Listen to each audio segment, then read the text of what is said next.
Nagandog ng bone screening activity ang inyong People's Television Network para sa kanilang mga empleyado ngayong araw. Samantala, online shopping scams pwede nang i-report gamit ang eGov Super App. Yan ay pa sa Express Balita ni Abby Malanday.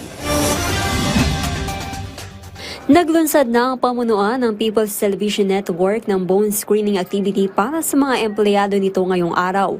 Ang nasabing aktibidad ay pinangunahan ng PTNI kasama ang pribadong sektor para mag-alok ng libreng bone and muscle mass screening.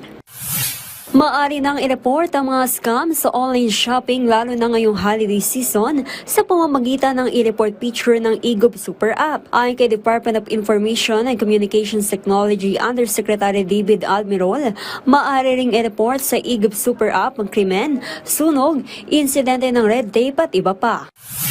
Nagsagawa ang Philippine Commission on Women ng isang dissemination forum kung saan tinalakay ang Philippine Progress Report ng Beijing Declaration and Platform for Action na nilagdaan noong 1995. Laman ng nasabing ulat ang mga napagtagumpayan ng Pilipinas pagdating sa gender equality sa nagdaang 3 dekada.